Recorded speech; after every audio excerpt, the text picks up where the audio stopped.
نحمده ونصلي على رسوله الكريم. أعوذ بالله من الشيطان الرجيم. بسم الله الرحمن الرحيم. رب اشرح لي صدري ويسر لي أمري واحلل عقدة من لساني يفقهوا قولي واجعل لي وزيرا من أهلي. اللهم إني أسألك حبك وحب من يحبك وعمل الذي يبلغني حبك. اللهم صل على محمد وعلى آل محمد كما صليت على إبراهيم وعلى آل إبراهيم إنك حميد مجيد. اللهم بارك على محمد وعلى آل محمد كما باركت على إبراهيم وعلى آل إبراهيم إنك حميد مجيد. شرح کتاب الایمان باب 18 باب گناہ جاہلیت کے کام ہیں اور ان کا مرتکب کافر نہیں ہوتا، البتہ شرک کا ارتکاب کرنے والا ضرور کافر ہوتا ہے۔ اس باب میں کچھ کبیرہ گناہوں، کچھ ناپسند اعمال کا تذکرہ کیا جائے گا، اور اس کا مقصد خالصتاً یہ ہوگا کہ یہ چیز واضح کر دی جائے کہ ہر ناپسندیدہ، ہر منع کام کرنے والا، ہر فسق، ہر فجور کا کرنے والا کافر نہیں ہو جاتا۔ یعنی کسی عمل، کسی گناہ کے عمل، کسی ناپسندیدہ عمل کے ارتکاب سے گناہ تو ملتا ہے، لیکن ایمان خارج نہیں ہو جاتا۔ یہ بات بنیادی طور پر یہ باب واضح کرے گا کہ کوئی عمل جس سے اللہ نے روکا ہے، کوئی عمل جس کو اللہ ناپسند کرتا ہے، کوئی عمل جس پر مواخذے یا پکڑ کا معاملہ ہے، وہ عمل کرنے والا، اس کام کا عامل گناہ تو کمائے گا، لیکن ایمان اس کی وجہ سے گھٹ تو سکتا ہے، لیکن ایمان خارج نہیں ہوگا۔ واحد عمل جو ایمان کے خروج کا ذریعہ بنتا ہے وہ شرک، واحد عمل جو ایمان کے خروج یا ایمان کو نکال دینے کا عمل بن جاتا ہے وہ شرک ہے۔ حدیث نمبر 28 حضرت ابو ذر غفاری رضی اللہ تعالی عنہ سے روایت۔ حضرت ابو ذر کون ہے؟ رسول اللہ صلی اللہ علیہ وسلم کے ایک بہت ہی جلیل القدر اور آپ کے بہت ہی محبوب اور عزیز صحابہ کرام کی صف میں ان کا نام آتا ہے۔ تو ان سے روایت ہے کہ انہوں نے فرمایا، میں نے ایک شخص کو بائیں طور پر گالی دی۔ سبابہ کا مطلب ہے گالی دینا یا آر دلوانا۔ میں نے اس کو اس کی ماں کی آر دلوائی۔ یعنی رسول اللہ صلی اللہ علیہ وسلم کی محفل میں حضرت ابو ذر غفاری ہے اور انہوں نے خود بتاتے ہیں کہ مجھ سے یہ عمل جو ہے اس کا ارتکاب ہوا۔ اس پر آپ صلی اللہ علیہ وسلم نے فرمایا، کیا تو نے اسے اس کی ماں کی آر دلائی؟ ابھی تک تم میں جاہلیت کا اثر باقی ہے۔ گویا یہ عمل کرنے پر حضرت ابو ذر غفاری کو ایمان کے خروج کا نہیں جاہلیت کا تذکرہ کیا گیا۔ گویا اس عمل سے گالی دینا کبیرہ گناہ ہے، ناپسندیدہ عمل ہے، اللہ کے نواہی میں سے ہے، قرآن اور کلام الہی میں سے، لیکن اس کے ارتکاب پر لا یؤمنون کا معاملہ نہیں کہا گیا، خروج ایمان کا تذکرہ نہیں، جاہلیت کے اثرات کا تذکرہ کیا گیا ہے۔ اور پھر یہ کہنے کے بعد آپ صلی اللہ علیہ وسلم نے ایک غلط عمل کی نفی کرنے کے بعد، کیونکہ آپ صلی اللہ علیہ وسلم کا طریقہ تھا کہ آپ کیا کرتے تھے، آپ قرآن سکھاتے بھی تھے، حکمت اور تعلیم دیتے بھی تھے، اور ساتھ وَيُزَكِّيهِمْ، آپ ان کا تزکیہ بھی فرما دیں، اور یہی وہ تزکیے کا عمل ہے، یہی وہ تزکیے کا طریقہ ہے کہ آپ صلی اللہ علیہ وسلم صحابہ اکرام کے اعمال میں کوئی کمی، کوئی کوتاہی، کوئی خطا کا رویہ دیکھتے تھے تو آپ اس کو اگنور نہیں کرتے تھے، اس کو چھوڑا نہیں جاتا تھا، بڑی محبت سے، خلوص سے، خیر خواہی سے اس کو ہائی لائٹ بھی کیا جاتا تھا، اس کو انڈیکیٹ بھی کیا جاتا تھا، اور اس کی تربیت کرنے کے لیے مزید پازیٹیو بات بھی بتائی جاتی تھی. اور یاد رکھیے گا تعلیمی نشستوں کے اندر یہ طریقہ کار بہترین طریقہ کار ہے. یہ وہی 4 نکاتی تعلیم کا طریقہ ہے جو محمد صلی اللہ علیہ وسلم کے حوالے سے قرآن میں ایک بار نہیں بارہا آیا ہے. یعلمہم یتلو علیہم آیاتک وَيُعَلِّمُهُمُ الْكِتَابَ وَالْحِکْمَةَ وَيُزَکِّیہم اِنَّکَ أَنْتَ الْعَزِیزُ الْحَکِیم. یہ 4 نکاتی طریقہ. یتلو علیہم آیاتک، آپ قرآن کی آیات کی تلاوت کرتے تھے، اور پھر صرف تلاوت ان عربوں پر جو عربی زبان کو سمجھتے تھے صرف تلاوت پر چھوڑ نہیں دیا جاتا تھا. یعلمہم الکتاب، اس کتاب کی آیات جن کی تلاوت کی جاتی تھی ان کی اچھی طرح سے اہتمام سے تشریح توضیح اور اس کی تعلیم سلو پروگریسو اسٹڈی. یعلمہم الکتاب، یہ دوسرا مرحلہ. والحکمہ، حدیث اور سنت کے ذریعے سے ان کو حکمتیں بتائی جاتی تھی. وَيُزَکِّیہم، اور پھر تیسرے مرحلے پر قرآن حدیث سنت کی تعلیم اور تربیت کرنے کے بعد اس کے باوجود ان کا تزکیہ کیا جاتا تھا، اور یہ اس کی بہترین مثال ہے. اور تزکیہ میں کیا ہے؟ ان کی خامیوں اور کمیوں کو محبت اور خلوص اور خیر خواہی سے ایک پردے کے انداز سے ہائی لائٹ کیا جاتا تھا، اور پھر جہاں نہیں بتائی جاتی تھی وہاں پہ ڈوب بھی بتا دیا جاتا تھا. یہ آپ کی تربیت کا طریقہ ہے. آپ صلی اللہ علیہ وسلم نے جو کمی اور کوتاہی تھی اس کی نشاندہی فرمائی کہ تمہارے اندر ابھی جاہلیت کے اثرات باقی ہیں، یہ عمل مت کرنا، یہ جاہلانہ طریقہ. یہاں پہ آپ نے ایک ڈونٹ بتایا اور ساتھ پھر اگلا ڈو کا طریقہ ساتھ ہی بتا دیا. اور کیسے محبت سے بتایا؟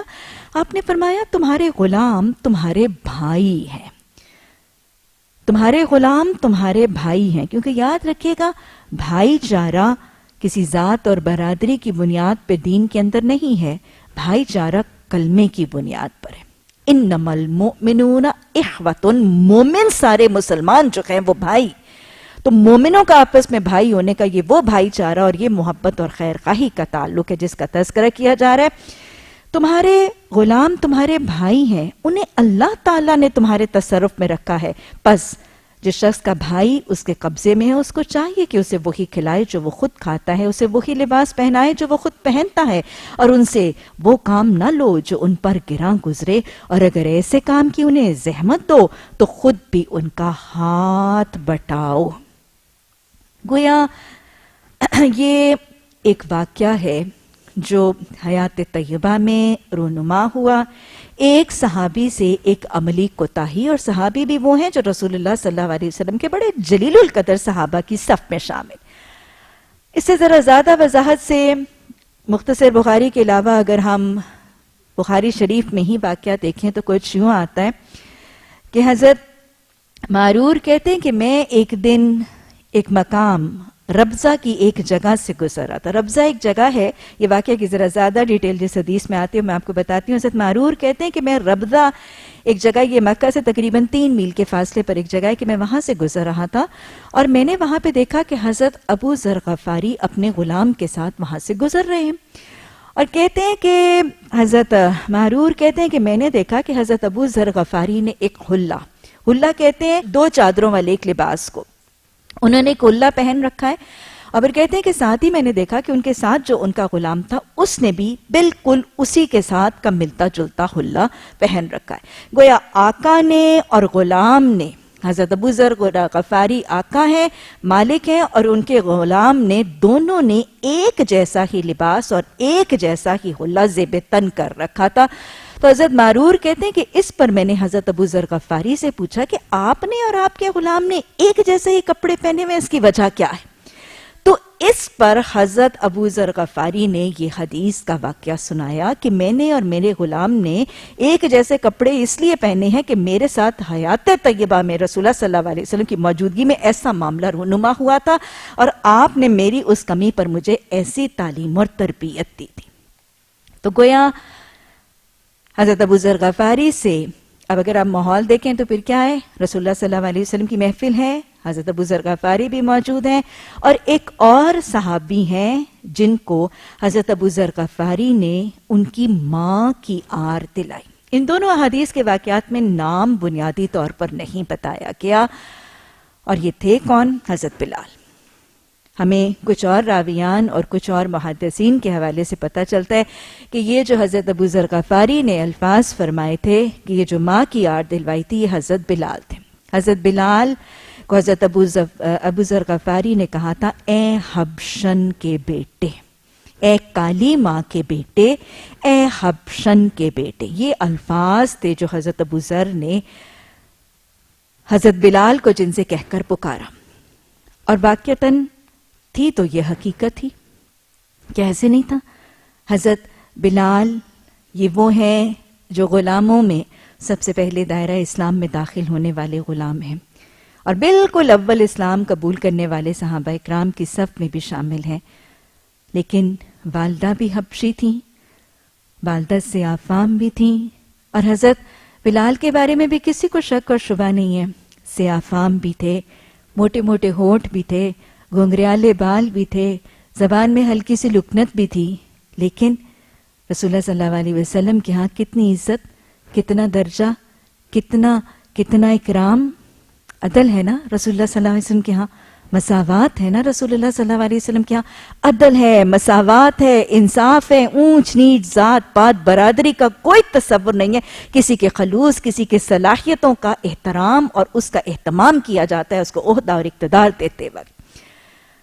بلال حبشی رضی اللہ تعالی عنہ مؤذن ہے رسول اللہ صلی اللہ علیہ وسلم میں مسجد نبوی میں، اور یہ وہ مؤذن ہیں جن کے لیے آپ صلی اللہ علیہ وسلم نے فرمایا تھا نا، ان اکرمکم عند اللہ اتقاکم، قرآن نے فرمایا اللہ کے ہاں تو وہ زیادہ پسندیدہ ہے جس کا تقوی زیادہ ہے۔ یہ وہی حضرت بلال ہیں جن کے لیے آپ نے خواب کا ذکر کیا تھا کہ بلال تم اپنا کون سا عمل پاتے ہو کہ آج جنت میں نے اپنے قدموں کی چاپ کے آگے تمہارے قدموں کی چاپ سنی تھی۔ یہ وہ حضرت بلال ہے، سیدنا بلال کہہ کر پکارا جاتا تھا۔ یہ وہ سیدنا بلال کہہ کر پکارے جانے والے کو حضرت ابو ذر نے اے حبشن کے بیٹے کہہ کر پکارا، تو اس پر آپ صلی اللہ علیہ وسلم نے فوراً صحابی کا تزکیہ فرمایا، اور تزکیہ فرماتے ہوئے کیا فرمایا؟ تمہارے اندر جاہلیت کے اثرات باقی ہیں۔ گویا ایک مسلمان کا دوسرے مسلمان کو کسی لقب سے پکارنا، کسی برے نام سے پکارنا جاہلیت کا عمل ہے، جاہلیت کا عمل ہے۔ اگر آج ہم معاشرے کا محاسبہ کریں تو آج پڑھے لکھوں، بڑی بڑی ڈگریوں کے حاملوں کے اندر جاہلیت کے اثرات نظر آتے ہیں، اور موروور اس جاہلیت پر فخر کا طریقہ بھی اختیار کیا جاتا ہے، بڑی ضد کے ساتھ، بڑی ڈھٹائی کے ساتھ یہ جاہلانہ طریقہ مذاق اڑانے کے حوالے سے۔ حالانکہ قرآن کا کیا ہے؟ قرآن کا واضح لا ہے۔ اللہ سبحانہ تعالیٰ نے سورہ الحجرات میں انشاءاللہ وضاحت سے ہم احکامات پڑھیں گے، اللہ نے واضح طور پر فرمایا وَلَا تَنَابَزُوا بِالْأَلْقَابِ، ایک دوسرے کو القاب یا برے ناموں سے نہ پکارا کرو۔ فلا، لا قرآن کا ڈونٹ ہے، قرآن کے نواہی میں سے ہے، جہاں شراب پر، بتوں پر، جوئے پر، سود پر، زنا پر، چوری ڈاکے اور قتل پر جہاں لا ہے، وہیں پر مسلمان کا دوسرے مسلمان کو برے نام اور القاب سے پکارنے پر بھی ویسا ہی لام الف لا کے الفاظ موجود ہیں۔ وَلَا تَنَابَزُوا بِالْأَلْقَابِ، اور آپ صلی اللہ علیہ وسلم نے بھی اس قرآن کے حکم کو سیکنڈ کرتے ہوئے اس کو جاہلانہ عمل جو ہے وہ قرار دیا۔ حدیث کے الفاظ موجود ہیں، آپ صلی اللہ علیہ وسلم نے فرمایا مومن کا مومن پر حق ہے، مومن کا مومن پر حق ہے کہ اس کو اسی نام سے پکارے جسے وہ پسند کرتا ہے۔ مومن کا مومن پر حق ہے کہ اس کو اسی نام سے پکارے جسے وہ پسند کرتا ہے۔ اور ویسے بھی اولاد کا بھی والدین پر حق رسول اللہ صلی اللہ علیہ وسلم نے سکھایا ہے کہ اولاد کا والدین پر حق ہے کہ ان کا اچھا سا نام رکھا جائے، اور اچھا سا نام وہ ہے جس کے معنی اور مطلب اچھے۔ اور پھر جب والدین نے وہ نام رکھ دیا تو پھر اس مومن کا دوسرے مومنوں پر حق یہ ہے کہ وہ اس کو اس نام سے پکاریں گے جو اس کو اچھا لگتا ہے۔ اس زمرے میں یاد رکھیے گا بس اوقات کچھ لوگوں کا وہ لاڈ اور پیار سے ایک نک نیم یا پیٹ نیم وغیرہ رکھ لیا جاتا ہے، اور کچھ پیٹ نیمز ایسے ہوتے ہیں جو انسان کو برے نہیں لگتے، اور کچھ ایسے ہوتے ہیں جو برے لگتے ہیں۔ ہوتا ہے نا، بس اوقات کسی کا ایک ایسا پیٹ نیم ہے جو اس کو اچھا لگتا ہے اور اس کا دل کرتا ہے کہ لوگ مجھے اس نام سے پکاریں، تو اس حال میں جب وہ پیٹ نیم کسی کو برا نہیں لگ رہا تو اس پیٹ نیم سے بلانا یا اس نک نیم سے بلانا وہ منع نہیں ہے. لیکن بس اوقات کچھ ایسے پکے نام رکھ دیے جاتے ہیں جسے بلانے والے کو اچھا ہی نہیں لگ رہا ہوتا، چاہے رکھنے والے نے وہ نام محبت میں کیوں نہ رکھا ہو، لیکن پکارے جانے والے کو اگر اس نام سے پکارا جانا اچھا نہیں لگتا ہے تو پھر اس کو اس نام سے نہیں پکارا جائے گا. یہ پکارے جانے والے کا حق پکارنے والے پر. اور یاد رکھیے گا حقوق العباد کے معاملے میں اللہ کے ہاں بہت زیادہ سختی ہے. اللہ اپنے حق تو معاف کر دے گا، اپنے بندوں کے حق معاف نہیں کرے گا، الا یہ کہ جس کا حق مارا گیا ہو وہ خود ہی اس کو معاف کرے. تو لہٰذا یہ جو آج ہمارے معاشرے میں کچھ نام رکھ لیے جاتے ہیں اور حالانکہ وہ صرف تو شخص کے اندر ظاہری طور پہ ہوتی، کسی کو کہتے ہیں ٹھگنی، کسی کو کہتے ہیں گٹھی، کسی کو کہتے ہیں گول گپا، کسی کو پتہ نہیں کیا نام رکھ لیتے ہیں. تو یہ کیا ہے؟ یہ جاہلانہ طریقہ ہے. یہ جاہلیت کے اثرات کی بقا جو ہے وہ نظر آتی ہے. اللہ سبحانہ تعالی ہمیں حفاظت لسان کی بہترین توفیق عطا فرمائے. تو لہٰذا اللہ کے رسول صلی اللہ علیہ وسلم ایک بات یہ یاد رکھیے گا کہ حدیث اور سنت کی تعلیمات بالکل قرآن کے ساتھ مماثلت رکھتی ہیں. قرآن کے نواحی حدیث اور سنت کی وضاحت میں واضح طور پر عیاں اور بیان ہوتے ہیں. رسول اللہ صلی اللہ علیہ وسلم نے حضرت ابو ذر کے اس عمل کی نفی اور اس کی ناپسندیدگی اور ان کا تزکیہ کرنے کے ساتھ آگے ان کو مزید بات بھی سکھائی. ایک تو یہ کہ یہ جاہلانہ طریقہ تم صرف غلاموں کے ساتھ نہیں، کسی کے ساتھ بھی نہیں اپناؤ گے، اور پھر مزید آگے غلاموں کے ساتھ طریقہ کیا ہوگا وہ سکھایا گیا. اور غلاموں کا طریقہ سکھانے سے پہلے بڑی ایک بیسک تمہید ہے جو آپ صلی اللہ علیہ وسلم نے فرمائی کہ یہ غلام تمہارے بھائی ہیں. گویا ایک دینی بھائی چارے کا، محبت کا، اخوت کا، خیر خواہی کا اور آپس کی رواداری کا ماحول جو ہے وہ اس آقا اور غلام کے اندر بھی پیدا کرنے کا طریقہ. ان کے بھائی چارے کا تصور سکھانے کے بعد بس اوقات یہ بھی تو ایک خیال اور ایک غرور، ایک گھمنڈ جو ہے وہ آقا کے دل میں ہوتا ہے. کوئی نہیں، یہ میرا خادم ہے، یہ میں نے اس کو اپنے مال کے زور سے حاصل کیا. تو رسول اللہ صلی اللہ علیہ وسلم نے اس کی بھی نفی فرمائی. انہیں اللہ تعالیٰ نے تمہارے تصرف میں رکھا ہے. یعنی اگر کوئی شخص تمہارا غلام ہے تو اس میں تمہارا کمال نہیں ہے. تم اس بات پہ فخر نہ جتاؤ، تم اس پر ظلم اور زیادتی کرنے کا اپنے آپ کو حقدار نہ سمجھو. اور یاد رکھیے کہ یہ صرف غلاموں کے حوالے سے نہیں ہے، یہ زر خرید یا مال سے خریدے ہوئے غلاموں کے حوالے سے نہیں ہے، یہ ملازمین اور ماتحتوں کے حوالے سے. اگر آج کوئی مالک ہے اور دوسرا ملازم ہے تو اس میں ملازم کا کوئی گناہ یا اس کی کوئی کمی نہیں ہے. یہ اونچ نیچ جو ہے یہ اللہ سبحانہ تعالیٰ کے اذن اور حکم سے. اللہ کسی کو بڑا رتبہ اور زیادہ مال دے دیتے اور اللہ دنیا میں معاشرے میں کسی کو کم تر درجہ اور کم مال دے دیتا. یہ تو آزمائش ہے. نہ یہ اللہ کی رضا کا پیمانہ، نہ یہ اللہ کی ناراضگی کا پیمانہ ہے، نہ یہ اللہ کی نعمتوں کے کمی کا. یہ تو ایک اللہ کی آزمانے کا طریقہ ہے. تو اللہ سبحانہ تعالیٰ یہی سکھا رہے کہ چاہے وہ تمہارے ملازم ہو اور چاہے وہ تمہارے غلام ہو، اس میں تمہارا کمال ہی نہیں ہے. لہٰذا نہ ان پر فخر جتاؤ، نہ غرور کرو، نہ تکبر کرو اور نہ گھمنڈ کرو، اور نہ ہی غرور اور تکبر میں آ کے ان کے اوپر ظلم اور زیادتی کو اپنا جائز حق سمجھو. تو لہٰذا سمجھایا گیا کہ ان کو اللہ نے تمہارے لیے تمہارے تسلط میں دیا ہے. بس جس کا بھائی اس کے قبضے میں ہو، کوئی بار بار ایک بھائی چارے کا احساس جو ہے وہ قائم کیا جا رہا ہے، تو اس کو چاہیے کہ اسے وہی کھلائے جو وہ خود کھاتا ہے. کتنا عدل ہے، کتنا خلوص ہے ایک اسلامی معاشرے کے اندر جو حدیث ہمیں سکھاتی اور سنت ہمیں نمونہ دیتی. اپنے ملازم کو وہی کھلاؤ جو تم خود کھاتے ہو. آپ کو ویسے بھی پتہ ہے کہ دین ہمیں بھوکوں کو اور معاشرے کے کمزور اور پسے ہوئے اور محروم طبقے کو کھلانے اور پہلانے کی ترغیب دلاتا ہے. جنت میں جانے والے اعمال کی صف میں ایک عمل کیا ہے؟ بھوکوں کو کھلاؤ. بھوکوں کو کھلانے والوں کے لیے حدیث نے فرمایا جو کسی بھوکے کو کھلائے گا اللہ اس کو جنت کے میووں میں سے میوہ عطا فرمائیں گے. اور آپ صلی اللہ علیہ وسلم نے عین اپنے غلاموں کو کھلانے کے حوالے سے حدیث میں وضاحت سے فرمایا. یہاں پہ صرف اتنا فرمایا گیا جو تم کھاؤ وہ تم اس کو کھلاؤ. ایک اور حدیث اس کی تشریح کرتی ہے. آپ صلی اللہ علیہ وسلم نے فرمایا کہ جب تمہارا کوئی خادم، اور یہ خادم کون ہوگا؟ یہ غلام بھی ہو سکتا ہے یا پیڈ ملازم بھی ہو سکتا ہے. جب تمہارا کوئی خادم تمہارے لیے کچھ پکا کے لائے جب تمہارا کوئی خادم، اس میں خادمہ بھی ہو سکتی ہے، یاد رکھیے گا، جب تمہارا کوئی خادم، خادم کون ہوتا ہے؟ خدمت کرنے والا. جب تمہارا کوئی خادم تمہارے لیے کچھ پکا کے لائے تو تم پر لازم ہے کہ یا تو اس کو اپنے ساتھ بٹھا کر کچھ کھلاؤ، یعنی اپنے ساتھ دسترخوان. دیکھو اس نے کتنی محنت بھی کی ہے، کتنی مشقت بھی کی ہے، کتنا پسینہ بھی گرمی کے موسم میں بہایا اس نے تمہارے لیے، اور تمہارے لیے پکا کے لایا ہے. تو کیا کرو؟ احسان کی فراموشی، احسان فراموشی نہ کرو، قدردانی کرو.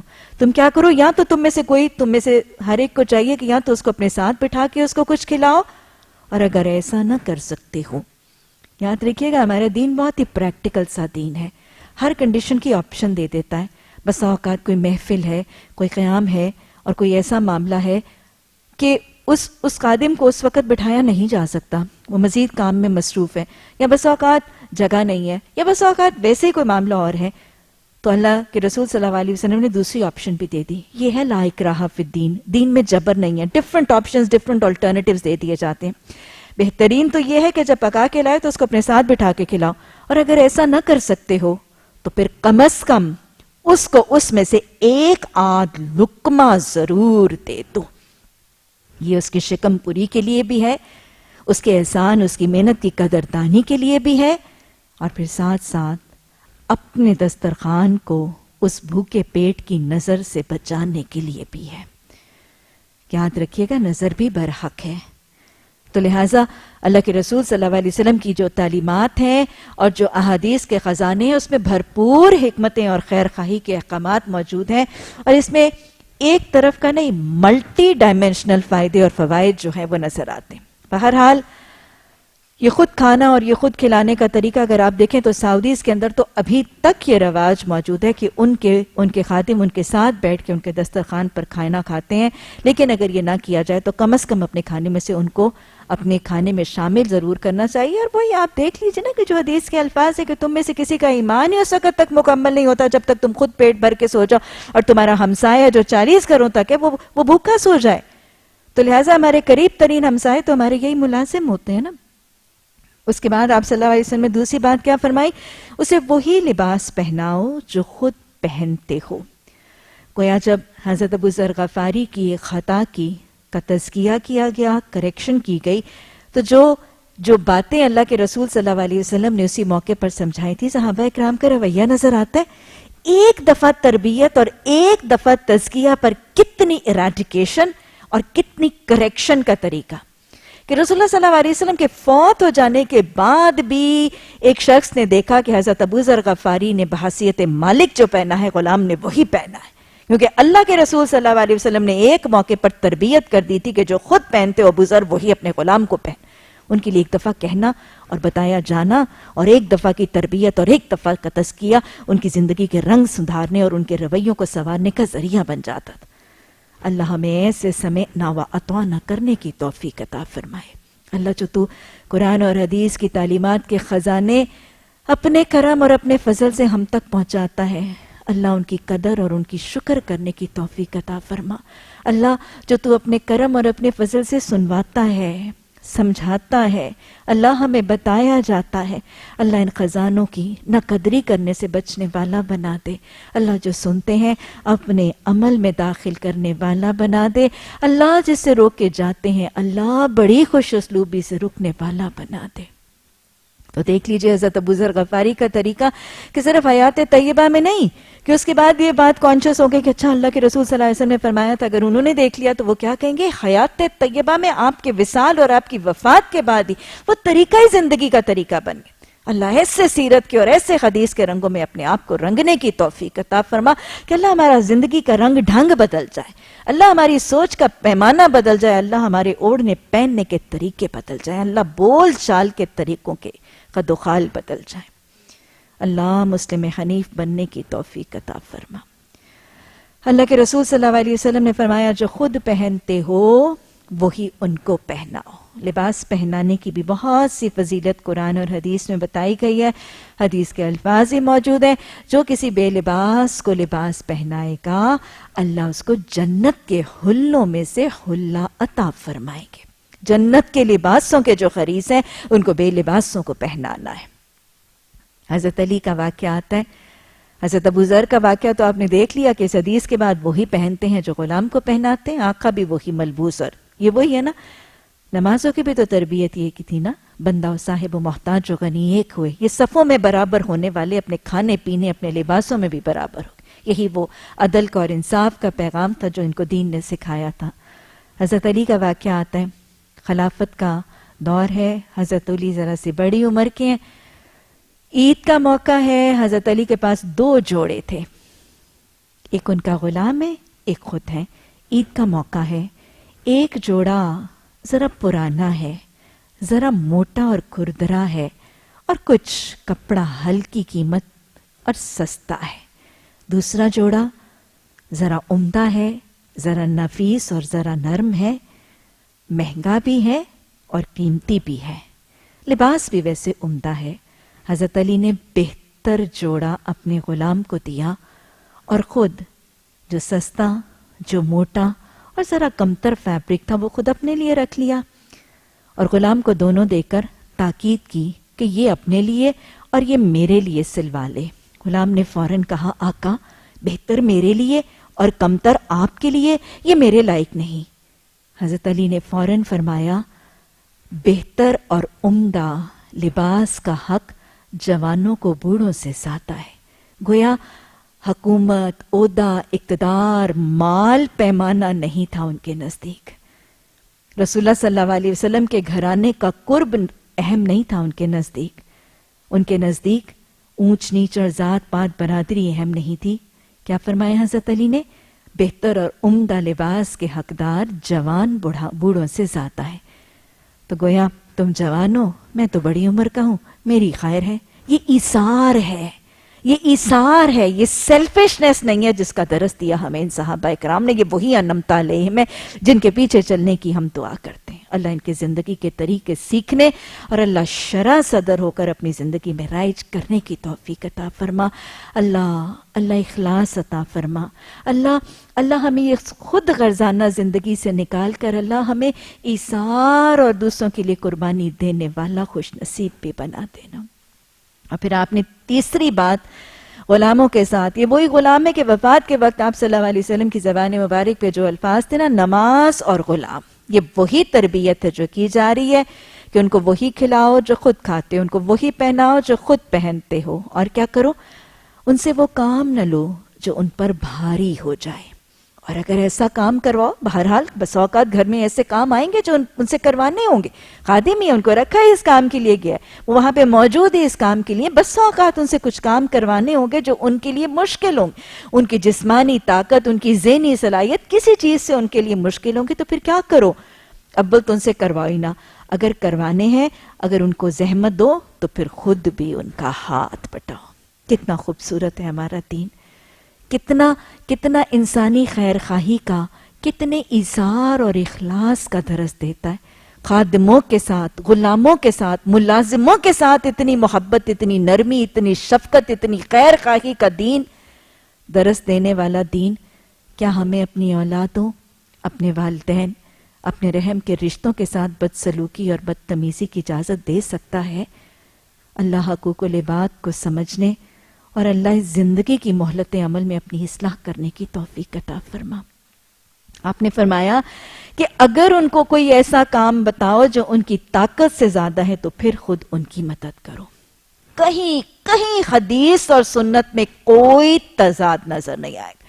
پوری حیات طیبہ اور پورے حدیث کے خزانوں کو ملا کے دیکھ لیجیے, آپ کو کوئی سنگل ایونٹ, کوئی سنگل موقع ایسا نہیں نظر آیا ہوگا کہ آپ نے امت کو تاکید کر دی اور آپ نے خود عمل سے اس کے خلاف رویے جو ہے اس کا نمونہ دے دی. آپ صلی اللہ علیہ وسلم نے امت کو کہا تھا کہ ملازم پر اس کی طاقت سے زیادہ بوجھ ڈالو گے تو اس کی مدد کرو. آپ نے جو امت کو تاکید کی ہے اس سے بہت زیادہ بڑھ کے آپ نے ذاتی نمونہ رقم فرمایا ہے.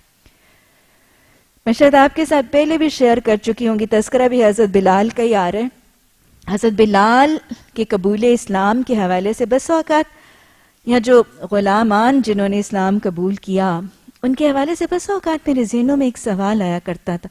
بہت دفعہ مجھے خیال آتا تھا کہ جو اشراف تھے, جو پڑھے لکھے لوگ تھے, وہ تو سیانے سمجھدار تھے, حضرت ورقہ بن نوفل ہیں، حضرت خدیجہ ہیں، حضرت عمر ہیں، حضرت حمزہ ہیں، یا اس طرح کے لوگ جو پڑھے لکھے سمجھدار لوگ تھے یا اونچے طبقے کے لوگ تھے، ان کے اندر تو ایک سمجھ، ایک فہم، ایک عقل، ایک دانش تھی، تو انہوں نے رسول اللہ صلی اللہ علیہ وسلم کی دین کی تعلیمات کو قبول کیا تھا.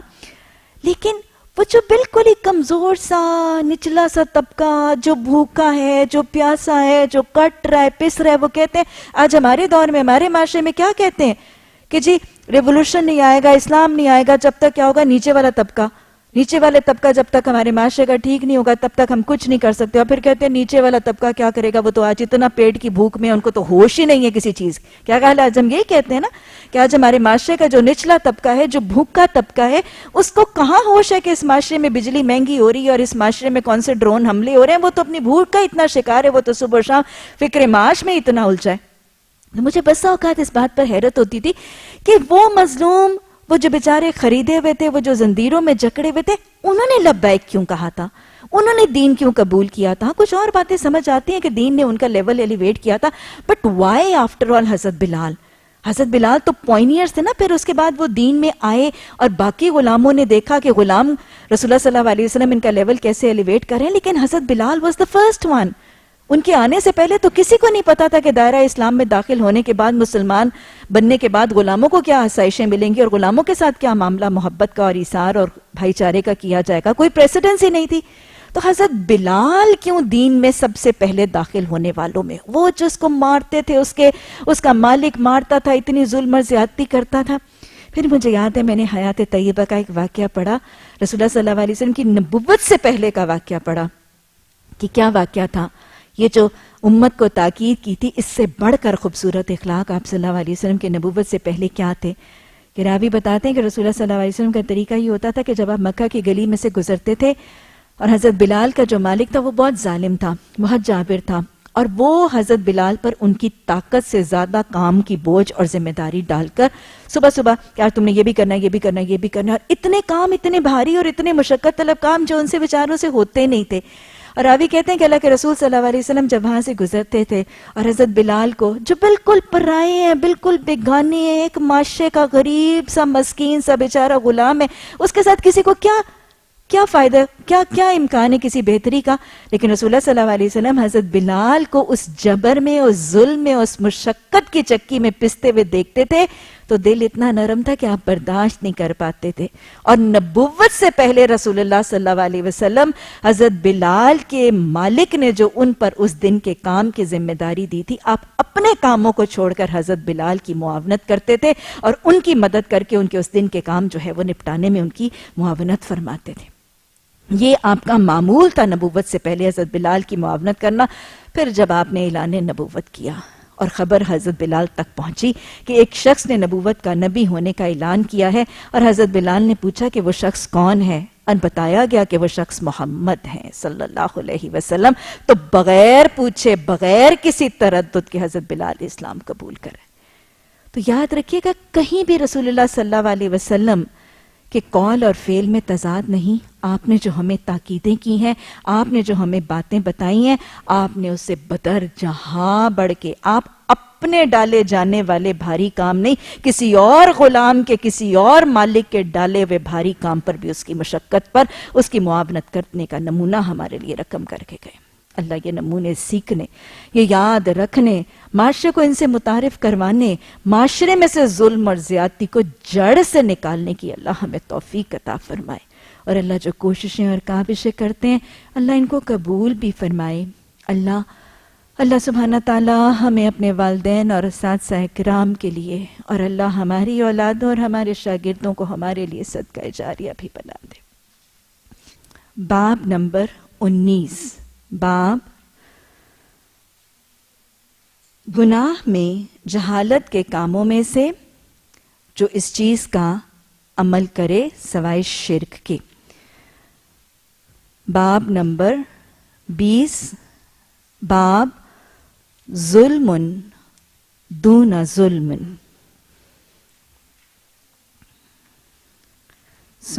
باب نمبر 19، باب 19، وَإِن طَائِفَتَانِ، اور اگر اہل ایمان میں سے دو گروہ وہ کیا کریں، وہ لڑ پڑیں، جھگڑ پڑیں تو تم کیا کرو؟ ان کے درمیان صلح کراؤ۔ یہ باب پھر جو بات واضح طور پر بیان کر رہا ہے وہ حقیقت کیا ہے کہ اگر مسلمانوں کے دو گروہوں کے درمیان جھگڑا ہو جائے تو ان کے درمیان صلح کروا دو۔ سب سے پہلی وجہ جس وجہ سے اس حدیث کو کتاب الایمان میں اور اس باب میں رکھا گیا ہے وہ یہ ظاہر کرنا جو بھی میں نے پہلے بتایا کہ کچھ گناہ کے اعمال کرنے کے باوجود بھی ایمان خارج نہیں ہوتا۔ گناہ کا کام، دو مومنوں کا آپس میں لڑ جانا کبیرہ گناہ ہے۔ ایک مومن کا دوسرے مومن پر دست درازی کرنا، ظلم زیادتی کرنا، اسے لڑنا، اسے جھگڑنا، قتال کرنا، جنگ کرنا، یہ سب گناہ کا کام ہے، کبیرہ گناہ ہے۔ لیکن ان کو کیا کہا جا رہا ہے؟ ان طائفتان من المؤمنین، وہ رہیں گے مومنوں ہی کا گروہ۔ دو مومنوں کے گروہ لڑ رہے ہیں، لڑنے کے باوجود ان کو طائفتان من المؤمنین ہی کہا جا رہا ہے۔ ایمان گھٹ ضرور سکتا ہے، ایمان کا رنگ مدھم پڑ سکتا ہے، لیکن ایمان صرف خارج ہوگا تو وہ واحد عمل جو ایمان کو خارج کرتا ہے وہ شرک ہے۔ اس کے ساتھ ایمان گھٹے گا کبیرہ گناہ کے ارتکاب کے ساتھ ضرور، لیکن ایمان خارج نہیں ہوگا۔ کبیرہ گناہ کے ارتکاب سے کوئی کافر نہیں ہوتا، گناہگار ضرور ہوتا ہے۔ میرا خیال ہے مطلب سمجھا۔ کبیرہ گناہ کے ارتکاب سے کوئی شخص کافر نہیں ہوتا، ہاں گناہگار ضرور ہوتا ہے۔ خروج ایمان نہیں ہے، ایمان کی کمی اور نقص ضرور واقع ہوتا ہے۔ حدیث نمبر 29، حضرت ابو بکرہ رضی اللہ تعالی عنہ کا بیان ہے کہ میں نے رسول اللہ صلی اللہ علیہ وسلم سے سنا کہ آپ فرما رہے تھے کہ جب مسلمان اپنی اپنی تلواریں لے کر آپس میں لڑ پڑیں تو قاتل اور مقتول دونوں جہنمی ہیں۔ میں نے عرض کیا یا رسول اللہ صلی اللہ علیہ وسلم، یہ قاتل تو ضرور جہنمی ہے لیکن مقتول کیوں جہنمی ہے؟ آپ نے فرمایا اس کی خواہش بھی تو دوسرے ساتھی کو قتل کرنے کی تھی۔ باب سے پہلی چیز تو ایمان کے حوالے سے پتہ چلی کہ ایمان اور گناہ کا پیمانہ کیا ہے۔ فسق، فجور، گناہگار تو کر سکتا ہے لیکن ایمان کے خروج کا ذریعہ نہیں بنے گا۔ دوسری بات واضح طور پر یہ پتہ چل رہی ہے کہ دین خیر خواہی کا نام ہے۔ الدین نصوح، دین خیر خواہی کا نام ہے۔ دین باہمی محبت، خلوص، اخلاص، ایثار، آپس کا اتحاد، اتفاق، بھائی چارہ اور یگانگت کا درس دینے والا دین ہے۔ سمجھایا کیا جا رہا ہے کہ اگر مومنوں کے دو گروہ لڑ جائیں تو کیا کرو؟ خاموش تماشائی بھی نہ بنو، اس جھگڑے کو دیکھ کر انجوائے بھی نہ کرو، اس جھگڑے کو دیکھ کر جلدی پر تیل بھی نہ گراؤ، بلکہ کیا کرو؟ وہی جو قرآن نے کہا وَالصُّلْحُ خَيْرٌ، صلح بہترین چیز ہے۔ دو گروہوں کو، دو افراد کو، دو لوگوں کو لڑتے ہوئے دیکھو، چاہے اپنے گھر میں دیکھو، چاہے ہمسایوں میں دیکھو، چاہے سڑک پر ایک دوسرے کے گریبان نوچتے ہوئے دیکھو، چاہے ایک دھڑے کو دوسرے دھڑے سے لڑتا ہوا دیکھو، ایک مسلک کو دوسرے مسلک سے لڑتا ہوا دیکھو، ایک فرقے کو دوسرے فرقے سے لڑتا ہوا دیکھو، مسجد کے اندر دیکھو، گلی کوچوں میں دیکھو، تو کیا کرنا؟ خاموش تماشائی نہ بننا۔ ٹو ہیل ود دیم، مجھے کیا، یہ جانے ان کا خدا جانے، نہیں۔ بیٹھ کے تالیاں نہ بجانا، اپنی ٹی وی چینلز بدل بدل کے تماشائی نہ بننا، اس کو انجوائے نہ کرنا۔ آپ دیکھیں سڑک پر جب ایکسیڈنٹ ہو جاتا ہے، جھگڑا ہونے لگتا ہے، کتنا جمع غفیر اکٹھا ہوتا ہے، بھاگ بھاگ کے آپ دیکھتے ہیں لوگ وہاں پہ اکٹھے ہو رہے ہوتے ہیں، کیا کر رہے ہوتے ہیں؟ خاموش تماشائی یا انجوائے کر رہے ہوتے ہیں، بڑا مزہ آیا، آج اس نے اس کو مارا، آج اس نے اس کو مارا۔ اور یہاں پھر کیا ہو رہا تھا؟ نہیں تیرا قصور ہے تو اس کو چار لگا۔ نہیں، یہ تینوں کام نہیں کرنے، بلکہ کیا کرنا ہے؟ وَالصُّلْحُ خَيْرٌ، صلح بہترین چیز ہے، ان کے درمیان صلح کروا دو۔ یہ جھگڑا کر رہے ہیں، ان کے درمیان صلح کروا دو۔ اور یہاں پہ آپ صلی اللہ علیہ وسلم نے فرمایا کہ جب دو مسلمان اپنی تلواریں لے کر آپس میں لڑائیں، یہ کیا ہے؟ ایک دوسرے کو قتل اور ایک دوسرے پر ظلم اور زیادتی کے در پہ ہو جائیں اگر دو مسلمانوں کے گروہ، دین کی تعلیمات کیا ہے؟ آپ صلی اللہ علیہ وسلم نے فرمایا، خطبہ حجۃ الوداع کے موقع پر آپ نے فرمایا، طویل خطبہ ہے اور دین کے بہت سے احکامات کو جمع کر دیا تھا آپ نے اس میں سے ایک نقطہ جو آپ نے فرمایا، ہر مسلمان کی جان، مال، آبرو، ہر مسلمان کی جان، مال، آبرو دوسرے مسلمان پر اتنی ہی حرام ہے جتنی یہ بستی، یہ مہینہ اور آج کا دن۔ حج کا دن ہے، حرام مہینے، احرام کی حالت، مکہ کی بستی، بیت الحرام کی حدود، تو لہٰذا آپ نے تمام حرمتوں کا تذکرہ، جو دین ہمارے نہیں پچھلے ادیان میں بھی یہ حرمتوں کا پاس موجود تھا، ان کا تذکرہ فرما کر آپ صلی اللہ علیہ وسلم نے فرمایا یہ چیزیں اتنی ہی حرام ہیں۔ قرآن میں بھی ہم نے سورہ بقرہ میں ہی پڑھا، اللہ سبحانہ تعالیٰ نے فرمایا وَإِذْ أَخَذْنَا مِيثَاقَكُمْ لَا تَسْفِكُونَ دِمَاءَكُمْ وَلَا تُخْرِجُونَ أَنفُسَكُمْ مِنْ دِيَارِكُمْ ثُمَّ أَقْرَرْتُمْ وَأَنْتُمْ تَشْهَدُونَ ثُمَّ أَنْتُمْ هَؤُلَاءِ تَقْتُلُونَ أَنفُسَكُمْ وَتُخْرِجُونَ فَرِيقًا مِّنْكُمْ مِنْ دِيَارِهِمْ وَتَظَاهِرُونَ عَلَيْهِمْ بِالْإِثْمِ وَالْعُدْوَانِ۔ پڑھا تھا نا ہم نے جو اللہ سبحانہ تعالیٰ نے 10 عہد لیے تھے بنی اسرائیل میں، ان میں سے 2 آخری عہد کیا تھے کہ تم ایک دوسرے کا خون نہیں بہاؤ گے اور ایک دوسرے سے گھروں سے بے خانماں نہیں کرو گے۔ تو یہ وہی احکامات ہیں کہ صرف ہماری شریعت کے احکامات نہیں ہیں، ایک اہل ایمان ایک کلمہ گو کو دوسرے کلمہ گو پر دست درازی کر کے اس کی جان، مال، آبرو پر حملہ کرنا یہ حرام ہے۔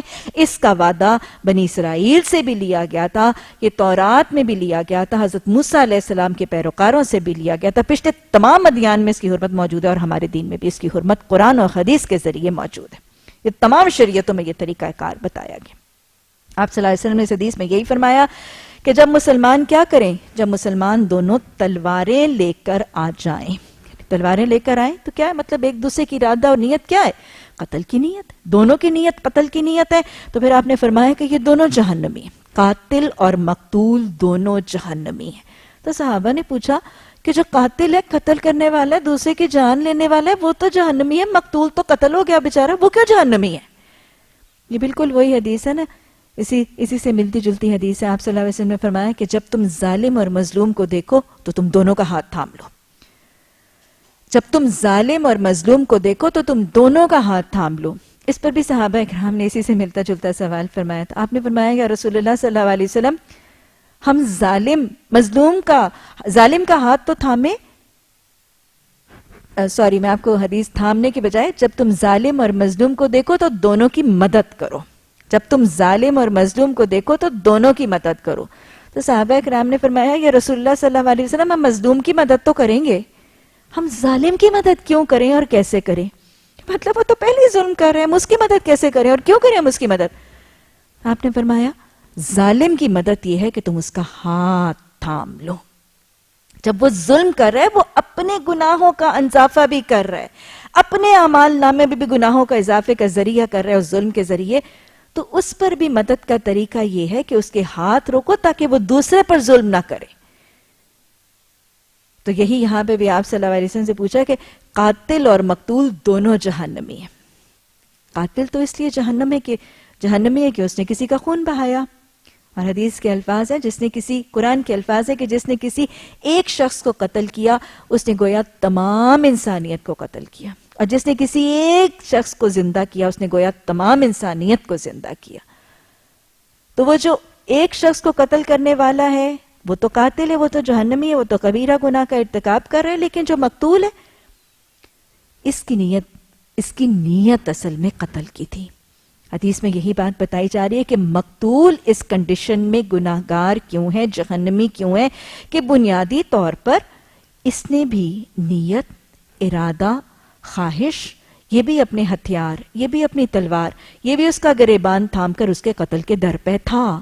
ہاں وہ غالب آ گیا اور وہ قتل کر گیا، لیکن نیت اور ارادہ اور خواہش اور کوشش جھگڑے میں برابر اس کی بھی قتل کی تھی۔ انما الاعمال بالنیات، اعمال کا دار و مدار نیتوں پر ہے۔ اعمال کا دار و مدار نیتوں پر ہے. اس دوسرے مقتول کی چونکہ نیت اور خواہش اور ارادہ اور عزم قتل کا تھا، اور صرف ارادہ اور عزم نہیں تھا، اس کا عمل بھی قتل کی طرف. اس نے قدم اٹھا لیا تھا، اس نے اپنی تلوار اٹھا لی تھی، اس نے بھی ضربیں لگا دی، اس نے بھی زخم لگا دیے تھے. ہاں وہ غالب آ گیا، وہ قتل کر گیا اور یہ قتل نہ کر پڑا، لیکن معاملہ عمل اس کا ملتا جلتا تھا، لہٰذا دونوں جہنمی. یہ بالکل وہی ہے. آگے چل کے ہم پڑھیں گے سورہ اعراف میں جو حضرت آدم علیہ السلام کے دو بیٹے حابیل اور قابیل کے درمیان ایک معاملہ ہوا. تو وہ بھائی جو حسد کر رہا تھا اس نے دوسرے بھائی کو کہا تھا کہ میں تجھے ضرور قتل کر دوں گا. تو جو دوسرا متقی بھائی تھا اس نے کہا تھا کہ البتہ اگر تو اپنے ہاتھ اٹھائے گا کہ تو مجھے قتل کرے تو میں اپنے ہاتھ دراز نہیں کروں گا. میں چاہتا ہوں کہ تو اپنے گناہ اور میرے گناہ دونوں کا وزن اور بوجھ اٹھا لے. تو یاد رکھیے گا قیامت کے دن جو مقدمہ مسلمانوں میں سے سب سے پہلے پیش کیا جائے گا وہ قاتل اور مقتول کا ہوگا.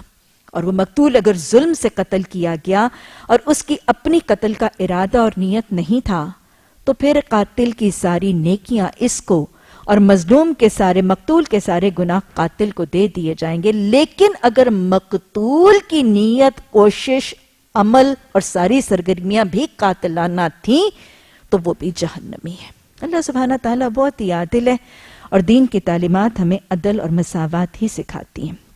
تو لہٰذا رسول اللہ صلی اللہ علیہ وسلم نے اس چیز کو منع فرمایا اور آپ صلی اللہ علیہ وسلم نے دونوں کے لیے جو ایک دوسرے کے قتل کا ارادہ اور ایک دوسرے کے قتل کے در پہ ہیں دونوں کے لیے جہنمی ہونے کی وعید جو ہے وہ حدیث میں دی. اور آپ اس بات کو جانتی ہیں کہ قرآن میں یا حدیث میں جب کسی عمل کے لیے جہنم کی وعید دی جائے تو وہ گناہ کون سا ہوتا ہے؟ وہ گناہ کبیرہ گناہ ہے، گویا یہ کبیرہ گناہ ہے. ویسے بھی ہمارا دین تو مسلمانوں کے درمیان قتل اور گردنیں اڑانے اور خون بہانے کیا ایک دوسرے کے درمیان جھگڑے اور تنازع تک کو پسند نہیں کرتا. مثلا واقعہ آتا ہے رسول اللہ صلی اللہ علیہ وسلم غزوہ بنی مستلق سے واپس جب تشریف لا رہے تھے، آپ صلی اللہ علیہ وسلم کے صحابہ اکرام کے درمیان پانی کے معاملے پر تنازع اور جھگڑا ہوا. غزوہ بنی مستلق سے واپسی پر ایک جگہ پر پڑاؤ اور قیام انصار اور مہاجرین کے دو افراد کے درمیان پانی کے معاملے پر کچھ جھگڑا ہو گیا. انسان تھے بھئی، ان سے معاملہ اونچ نیچ ہو جاتی تھی اور یہ جھگڑا بڑھتے بڑھتے کچھ بڑھ گیا. انشاءاللہ جب ہم آگے پڑھیں گے سورہ منافقون میں بھی اور بھی آیات میں اس کا تذکرہ آئے گا تو وضاحت سے بات ہوگی. بہرحال وہ جھگڑا جو ہے وہ بڑھتا چلا گیا اور منافقین جو ہیں انہوں نے اس جھگڑے کو دیکھ کے اس کو ختم نہیں کروانے کی کوشش کی، بلکہ کیا کیا، ان کو انما المؤمنون اخوہ، کہ مومن کیا ہیں؟ وہ بھائی ہیں. فاصلحوا بین اخویکم، کہ اپنے مومن بھائیوں کے درمیان صلح کروا دو. یہ آیت بھی بھول گئی، یہ حدیث بھی بھول گئی. انہوں نے جھگڑے کو اور بڑھایا اور جھگڑا بڑھتا چلا گیا یہاں تک کہ انصار اور مہاجرین ایک دوسرے کے گریبان پکڑنے لگے.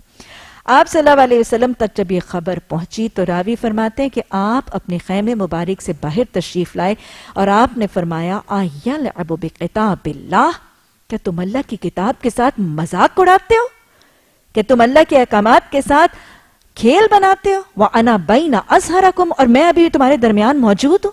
یعنی آپ صلی اللہ علیہ وسلم نے مسلمانوں کا مسلمانوں کے ساتھ لڑنا، جھگڑا کرنا، تنازع کرنا، ایک دوسرے کے گریبان نوچنا جو ہے اس کو قرآن اور حدیث کی تعلیمات کے ساتھ کھلم کھلا مذاق کہا اور آپ نے اس کو شدید ناپسندیدگی اور کراہت کے ساتھ اس کو رد فرما دی. اللہ سبحانہ تعالی آج ہمارے معاشرے میں جو حالات رونما ہوتے ہیں، محرم کے مہینے میں جو آفتیں اور بربادیاں آتی ہیں، مسلمانوں کے ہاتھوں سے مسلمانوں کے اوپر بم برسائے جاتے ہیں، مسلمانوں کے ہاتھوں مسلمانوں کی گردنیں کٹوائی جاتی ہیں اور ان کو مروایا جاتا ہے. اللہ کے تعلیمات قرآن اور حدیث کی ہمیں عام کرنے کی توفیق عطا فرما دے. باب نمبر 20، باب ظلم دون ظلم. ظلم کی قسمیں بھی مختلف ہیں. حدیث نمبر 30. حدیث نمبر 30 حضرت عبداللہ بن مسعود رضی اللہ تعالی عنہ سے روایت ہے کہ نبی صلی اللہ علیہ وسلم بیان کرتے ہوئے فرماتے ہیں کہ جب یہ آیت اتری کہ جو لوگ ایمان لائے اور انہوں نے اپنے ایمان کو ظلم کے ساتھ آلودہ نہیں کیا تو رسول اللہ صلی اللہ علیہ وسلم کے صحابہ کرام نے کہا یا رسول اللہ صلی اللہ علیہ وسلم ہم میں سے کون ایسا ہے جس نے ظلم نہیں کیا؟ تب اللہ تعالی نے یہ آیت اتاری، کون سی؟ ان الشرک لظلم عظیم، کہ بے شک شرک جو ہے وہ سب سے بڑا ظلم ہے۔ یہ باب اس کتاب میں، کتاب الایمان میں، امام بخاری نے اس کتاب میں اس حوالے سے رکھا کہ پچھلے باب کے بعد یہ بات واضح ہو جائے شرک وہ عمل ہے جس کا ارتکاب کرنے والا کافر اور ایمان اس کے دل سے خارج ہو جاتا ہے۔ وہی بات جو پیچھے بھی میں وضاحت کرتی رہی کہ بڑے بڑے کبیرہ گناہ، جاہلیت کے عمل، وہ عمل جس کے لیے آپ نے جاہلیت کے اثرات کا تعارف فرمایا، وہ عمل جو کبیرہ گناہوں کی فہرست میں آئے، ان کے ساتھ ایمان کے خروج کا تذکرہ موجود نہیں ہے۔ ہاں، ایمان کی کمی اور رنگ کے مدھم ہونے کا معاملہ ضرور ہے، لیکن واحد عمل جس کے کرنے اور ارتکاب کرنے والا دائرہ ایمان سے خارج ہو کر دائرہ کفر میں داخل ہو جائے گا وہ شرک ہے، اور اسی کے حوالے سے یہ باب یہاں پہ رکھا گیا۔ حدیث کا واقعہ کچھ ایسا ہے کہ اللہ سبحانہ تعالیٰ نے جب یہ آیت اتاری کہ وہ لوگ جو ایمان لاتے ہیں اور وہ اپنے ایمان کو ظلم کے ساتھ ملاتے نہیں، یعنی ایمان لانے کے بعد وہ ظلم نہیں کرتے، تو اس پر راوی کہتے ہیں کہ جب یہ آیت نازل ہوئی کہ وہ لوگ جو ایمان لاتے ہیں اور وہ ظلم نہیں کرتے، جب یہ آیت نازل ہوئی تو صحابہ اکرام نے فوراً کہا یا رسول اللہ صلی اللہ علیہ وسلم ہم میں سے کون ہے جو ظلم نہیں کرتا؟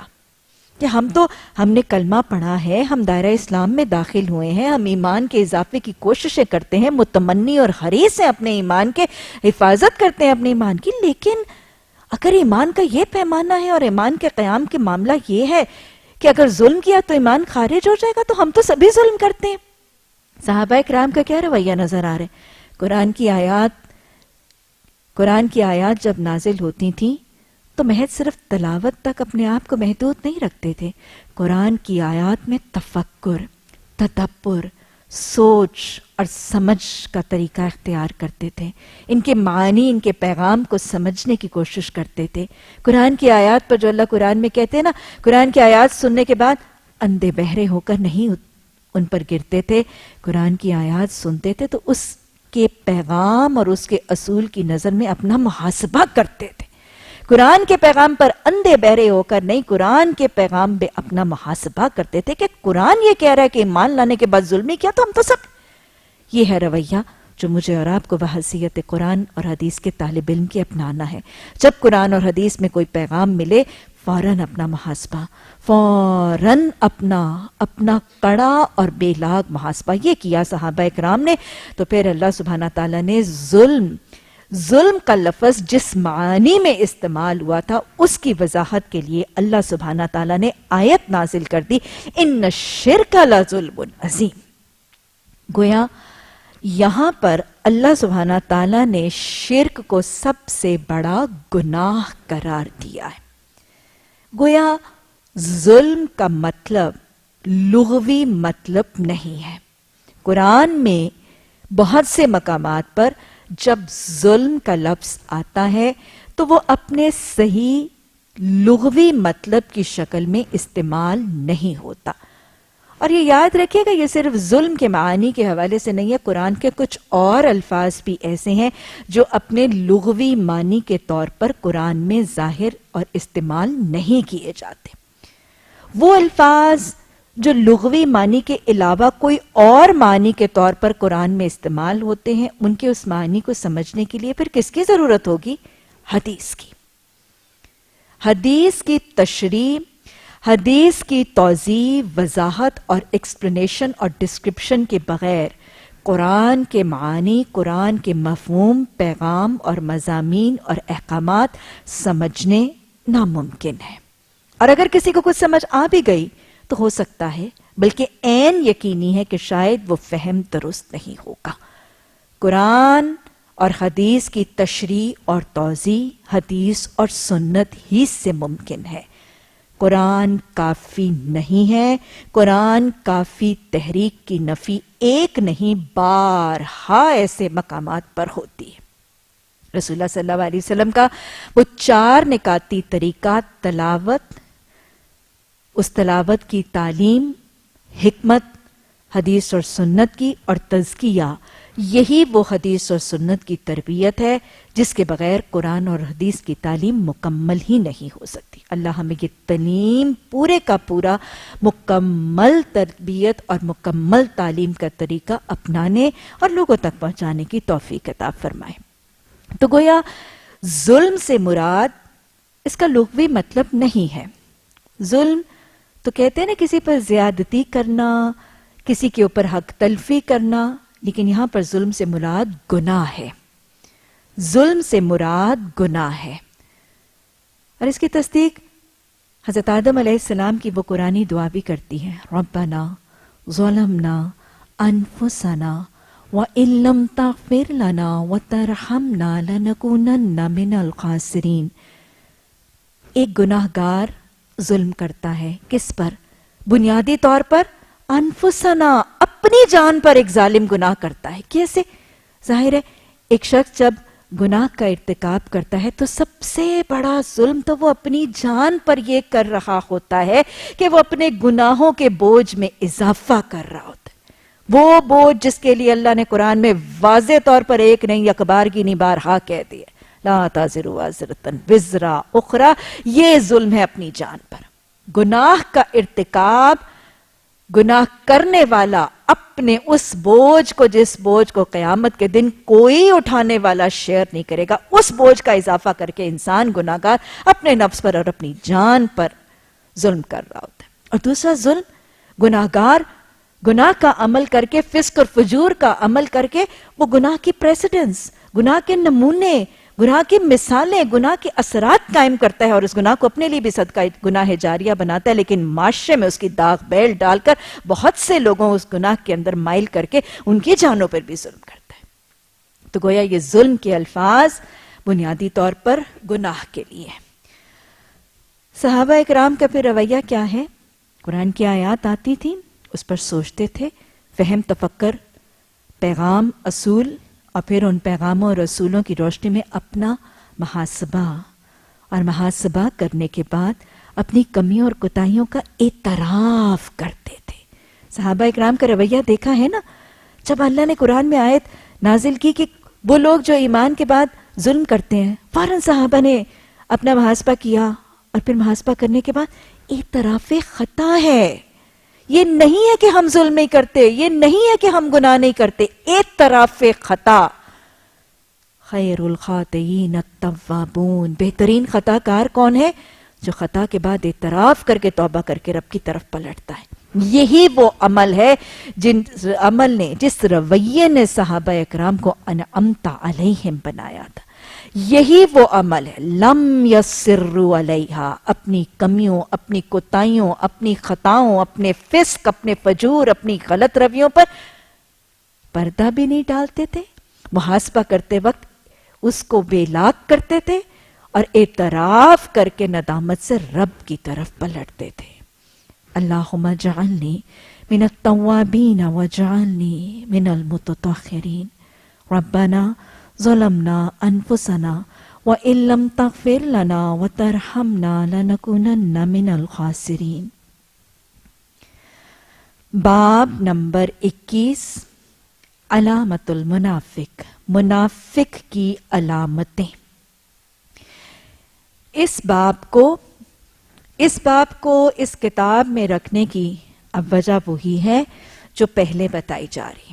پہلے 2 ابواب میں جو بات ظاہر ہوئی کہ جاہلیت کے کام کرنے اور کچھ کبیرہ گناہ، بلکہ کوئی بھی کبیرہ گناہ کے ارتکاب کرنے والے میں جاہلیت کے اثرات تو آ سکتے ہیں، ایمان خارج نہیں ہوگا.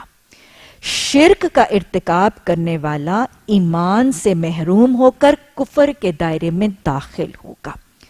اور اب اس نفاق کی علامتوں کے اس باب سے ظاہر کرنا، پہلے 2 ابواب کی تصدیق کرنا تصدیق کرنا ہے کہ جب کوئی شخص کبیرہ گناہ یا کوئی فسق یا اللہ کی نافرمانی یا سرکشی کا عمل کرے گا، ایمان خارج تو نہیں ہوگا لیکن ایمان گھٹ جائے گا، ایمان کا رنگ مدھم پڑ جائے گا، اور ایمان کا رنگ مدھم پڑنے کے بعد نفاق کا رنگ ظاہر ہونے لگے گا۔ گویا کبیرہ گناہوں کا ارتکاب ایمان کا خروج نہیں، ایمان کی کمی کا ذریعہ بنتا ہے، ایمان کے نقص کا ذریعہ بنتا ہے، اور جب ایمان کی کمی اور نقص ہوتی ہے تو نفاق کا رنگ ظاہر ہو جاتا ہے۔ کیونکہ چیپٹر بنیادی طور پر کتاب کیا ہے؟ کتاب الایمان ہے۔ تو ایمان کے گھٹنے، ایمان کے بڑھنے، ایمان کے خروج ہی کا تذکرہ اس بنیادی طور پر کتاب کا لب لباب ہے۔ باب نمبر 21، حدیث نمبر 31۔ حضرت ابو ہریرہ رضی اللہ تعالی عنہ سے روایت ہے کہ نبی صلی اللہ علیہ وسلم نے فرمایا، منافق کی 3 نشانیاں ہیں۔ جب بات کہتا ہے تو جھوٹ بولے، جب وعدہ کرے تو خلاف ورزی کرے، اور جب اس کے پاس امانت رکھی جائے تو خیانت کرے۔ دونوں حدیث ملتی جلتی ہیں، پہلی حدیث میں 3 ہیں، اگلی حدیث میں 4 نشانیاں ہیں۔ دونوں کو پڑھ لیتے ہیں پھر شرح دیکھتے ہیں۔ حدیث نمبر 32، حضرت عبداللہ بن عمر رضی اللہ تعالی عنہ سے روایت ہے کہ نبی صلی اللہ علیہ وسلم نے فرمایا، 4 باتیں جس میں ہوں گی۔ اس میں کتنی تھی جی؟ 3، اب اس میں کتنی ہے؟ 4۔ 4 باتیں جس میں ہوں گی وہ خالص منافق ہے، خالص منافقن خالصن، پکا منافق، گویا پورے کا پورا ایمان نکل جائے گا، پورے کا پورا نفاق آ جائے گا۔ وہ پکا خالص منافق ہوگا۔ وہ کیا؟ ان میں سے کوئی ایک بھی ہوگی، اس میں نفاق کی ایک خصلت ہوگی، یہاں تک کہ وہ اسے ترک نہ کر دیں۔ گویا ایمان گھٹتا بھی ہے، اور گھٹنے کے ساتھ اپنے رویے کے ساتھ اس میں اضافہ بھی ممکن ہے۔ رویے ہی ایمان کی کمی اور نفاق کا اضافہ، اور رویے اور عمل ہی ایمان کا اضافہ اور نفاق کی کمی کا معاملہ ہوتا ہے۔ نفاق بھی بڑھتا گھٹتا رہتا ہے، ایمان بھی بڑھتا گھٹتا رہتا ہے۔ یا مقلب القلوب ثبت قلبی علی دینک، یا مصرف القلوب صرف قلبی علی طاعتک، ربنا اننا آمنا فاغفر لنا ذنوبنا وقنا عذاب النار۔ یہاں تک کہ وہ اسے ترک نہ کر دے۔ کون سی ہیں یہ 4 صفتیں؟ جب اس کے پاس امانت رکھی جائے تو وہ خیانت کرے، جب بات کرے تو جھوٹ بولے، جب وعدہ کرے یا عہد کرے تو دغا بازی کرے، اور جب جھگڑا کرے تو پھٹ پڑے۔ ایمان کے گھٹنے اور نفاق کے اضافے کا تذکرہ۔ نفاق کسے کہتے ہیں؟ نفاق کا روٹ ورڈ ہے نون فا قاف۔ اسی روٹ ورڈ سے ملنے والے یا بننے والے اور بھی 2 الفاظ، انفاق، یا جیسے ہم کہتے ہیں نفقہ۔ نفقہ کس کو کہتے ہیں؟ جیب خرچ کو، اخراجات دینا، نان نفقہ، وہ جو شوہر پر بیوی کا دینا فرض ہے، نان نفقہ یا انفاق۔ انفاق کا مطلب ہے خرچ کرنا۔ نون فا قاف کا مطلب ہے سوراخ، ہول، ہول، سوراخ یا موری کا ہو جانا۔ انفاق سے کیا ہوتا ہے؟ مال جب خرچ کیا جاتا ہے تو مال کی تھیلی ہے، خرچ ہو گیا مال، اس میں کیا ہوتا ہے؟ گھٹ جاتا ہے، کم ہو جاتا ہے۔ تجوری ہے، کوئی سیف ہے، اس میں سے مال خرچ ہو گیا، کیا ہوتا ہے؟ انفاق ہو گیا۔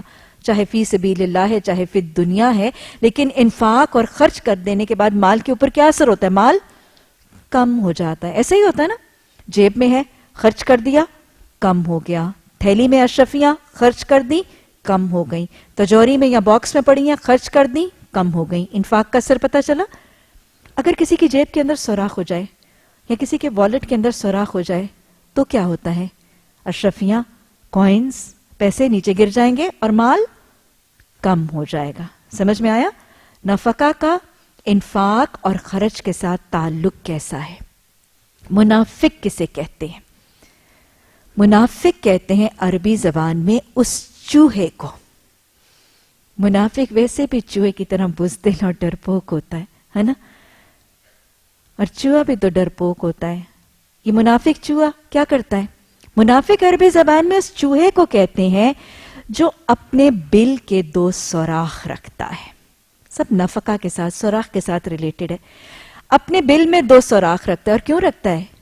اس لیے رکھتا ہے کہ اگر ایک سوراخ سے کوئی دشمن آیا تو وہ دوسرے سوراخ سے بھاگ جائے گا، اور اگر دوسرے سوراخ سے کوئی آیا تو وہ پہلے سوراخ سے بھاگ جائے گا. اپنی جان بچانے کے لیے یہ ڈرپوک، یہ موت سے ڈرنے والا، یہ اپنے 2 اسکیپ روٹس رکھتا ہے. اس سے کہتے ہیں منافق. کیا خیال ہے اس ڈرپوک سے چوہے اور ایک منافق کے درمیان کوئی آپ کو مماثلت نظر آتی ہے؟ منافقت، منافق اور منافقت اسی سے تو ملتا جلتا ہے. منافق کیا کرتا ہے؟ کلمہ تو اس نے پڑھ لیا، کلمہ پڑھنے کے بعد وہ دین میں داخل ہوتا ہے، قرآن کو پڑھتا ہے. قرآن کو، دین کو پڑھنے پر، کیونکہ منافق کے دل میں، یاد رکھیے گا، اس کے محبت کا پیمانہ ایک ہی ہے. منافق کی محبت کا پیمانہ صرف اور صرف دنیا سے محبت ہے. جیسے اس چوہے کو اپنی جان سے محبت ہے، ایسے منافق کو کیا ہے؟ صرف دنیا سے محبت. صرف اور صرف اس کی محبت کا پیمانہ دنیا سے محبت. یہ اپنی دنیا سنوارنا چاہتا ہے. یہ کلمہ پڑھتا ہے، دین میں آتا ہے. یہاں سے پڑھنے کے بعد دین میں سے جو اس کی دنیا کو بھلائی ملتی ہے، دین میں سے جو اس کی دنیا کو سکون ملتا ہے، ذکر الہی سے جو اس کو سکینہ ملتا ہے، جتنا جتنا دین اس کی دنیا کو فائدہ دیتا ہے وہ دین اپنا لیتا ہے.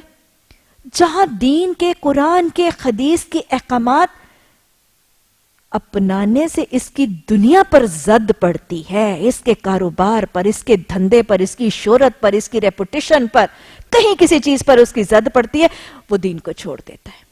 یہ ہے منافق. اس کے ظاہر اور اس کے باطن میں تضاد ہے، اس کے قول اور اس کے فعل میں تضاد ہے. یہ 2 رخے پن کا شکار ہے. اندر کچھ، باہر کچھ، اوپر کچھ، نیچے کچھ. 2 رخا پن، ہپوکریسی. 2 چہروں کے ساتھ لوگوں کو ملتا ہے، 2 لہجے مختلف موقعوں پہ اپناتا ہے. یہ 2 رخا پن رکھنے والا یہ منافق آدھا دین میں آتا ہے، جہاں فائدہ ملتا ہے دین کو پکڑ لیتا ہے، جہاں نقصان کا امکان ہے. ان کے لیے اللہ نے قرآن میں کہا مذبذبین بین ذالک، یہ ڈاما ڈول ہے. لا الہ اولائے، اوپر جنت کے راستے کی طرف نہیں. لا الہ اولائے، نہ دنیا پوری بناتے ہیں نہ آخرت پوری بناتے ہیں. ان کے لیے اللہ نے قرآن میں کہا ان کی دنیا بھی گئی، ان کی آخرت بھی گئی. ارے کافر دنیا بنا لیتا ہے، مومن جنت بنا لیتا ہے، آخرت بنا لیتا ہے. یہ منافق کیا کرتا ہے؟ اس کی دنیا بھی جاتی ہے، اس کی آخرت بھی جاتی ہے. یہ 2 رویے رکھنے والا کلمہ گو، ظاہر اور باطن کے تضاد والا، قول و فعل کے تضاد والا، اندر باہر کے تضاد اور اختلاف والا کلمہ گو شخص جس کو دنیا کے جانے کا خوف ہے، بزدل ہے، دنیا نہیں اپنی کھونا چاہتا، دنیا محبوب ہے اس کو. یہ منافق ہے، اس چوہے کی طرح کا. یہ منافق ہے. اللہ سبحانہ تعالیٰ نے قرآن میں منافقین کی صفات کا تذکرہ فرمایا، گاہے بگاہے منافقوں کی صفات کو ہائی لائٹ کیا، اور یہاں پہ حدیث میں بڑی جامعیت سے رسول اللہ صلی اللہ علیہ وسلم نے منافقوں کی 4 علامتیں بتائی ہیں. یہ 4 علامتیں: ایمان گھٹتا جائے گا، نفاق بڑھتا جائے گا، ایمان مدھم ہوتا جائے گا، نفاق کا رنگ غالب آتا جائے گا. اللہم طہر قلبی من نفاقی. پہلی علامت، پہلی حدیث میں پہلی علامت جھوٹ. اللہ سبحانہ تعالیٰ نے بھی قرآن میں سورہ بقرہ میں بالکل ابتدائی رکوعات میں جب منافقین کا ذکر کیا ہے تو اس میں بھی منافقین کی پہلی صفت جو بتائی گئی ہے، فی قلوبہم مرض فزادہم اللہ مرضا ولہم عذاب علیم بما کانوا یکسبون. پہلی صفت جو اللہ نے قرآن میں سورہ بقرہ میں ابتدا میں، اور یہاں پہ بھی آپ دیکھ لیجئے بخاری شریف میں بھی حدیث میں نفاق کی پہلی کریکٹرسٹک جو بتائی جا رہی ہے وہ جھوٹ ہے. کیا ہے حدیث میں جھوٹ کو کیا کہا کہ ام الخبائث، تمام خباثتوں اور تمام برائیوں اور تمام خبیث اعمال کی جڑ ہے، روٹ آف آل دا خبائث، ام الخبائث. قرآن نے بھی جھوٹ کو پہلی صفت، حدیث میں، صحیح حدیث میں بخاری شریف میں پہلی کریکٹرسٹک جو آج سب سے پہلے ہم نے نفاق کا رنگ نہیں دیکھا، جھوٹ. اور آپ کی مزید سٹیمپ لگ گئی، آپ نے فرمایا ام الخبائث کیا ہے؟ وہ جھوٹ ہے. ایک اور حدیث میں سٹیمپ لگ گئی، آپ نے فرمایا مومن کے اندر 2 خصلتیں نہیں ہوتی. یہ 2 روایات سے حدیث آتی. ایک میں آتی ہے کہ آپ نے فرمایا مومن جھوٹا نہیں ہوتا اور بخیل نہیں ہوتا. تو گویا جھوٹ وہ صفت ہے جو مومن میں نہیں ہوتی. اگر کلمہ گو جھوٹ بولتا ہے، الخبائث کا یہ ارتکاب کرتا ہے، تو وہ کلمہ گو مسلمان تو رہے گا لیکن ایمان نکلنے لگے گا اور نفاق کا رنگ آنے لگے گا. اسی لیے تو آپ نے حدیث میں یہ بھی فرمایا کہ جھوٹ سے بچو. آپ نے فرمایا جھوٹ سے بچو کیونکہ جھوٹ برائی کی طرف لے جاتا ہے. ارے جس میں نفاق آنے لگے گا وہ نفاق کہاں جائے گا؟ برائی کی طرف ہی تو لے جائے گا. جھوٹ سے بچو کیونکہ جھوٹ برائی کی طرف لے جاتا ہے اور برائی جہنم کی طرف لے جاتی. اللہم اجرنا من النار.